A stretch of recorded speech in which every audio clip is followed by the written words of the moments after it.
ಕೃಷ್ಣನಗರಿ ಉಡುಪಿಯಲ್ಲಿ ಕೃಷ್ಣ ಜನ್ಮಾಷ್ಟಮಿಯ ಪ್ರಯುಕ್ತ ಅಷ್ಟಮಠದ ವಿವಿಧ ಯತಿಗಳ ನೇತೃತ್ವದಲ್ಲಿ ನಡೆದಂತಹ ವಿಟ್ಲಪಿಂಡಿ ಮಹೋತ್ಸವ ಸಂಪನ್ನಗೊಂಡಿದೆ.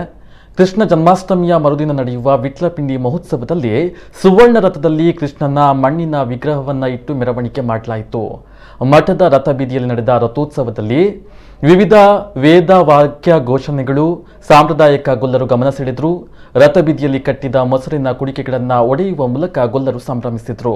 ರಥೋತ್ಸವದ ಬಳಿಕ ಮಧ್ವ ಸರೋವರದಲ್ಲಿ ಕೃಷ್ಣನ ಮೃಣ್ಮಯ ಮೂರ್ತಿಯ ಜೊತೆಗೆ ಅವಭೃತ ಸ್ನಾನ ನಡೆಯಿತು.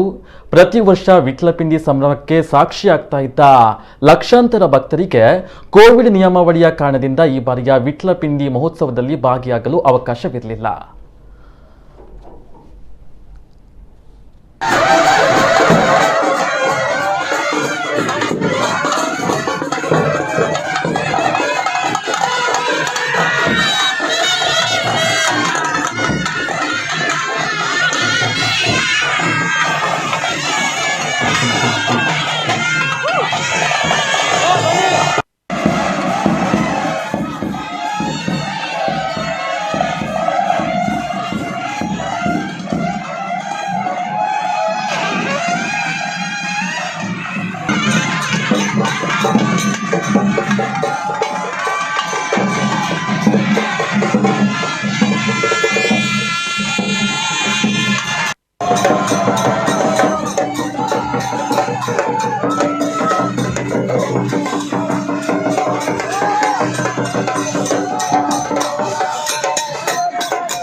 ಉತ್ಸವದ ಮಧ್ಯದಲ್ಲಿ ಕೊಂಡೊಯ್ದು ಭಕ್ತರ ಜೊತೆಗೆ ಸಂಭ್ರಮಿಸುವಂತಹ ಕಾಲ.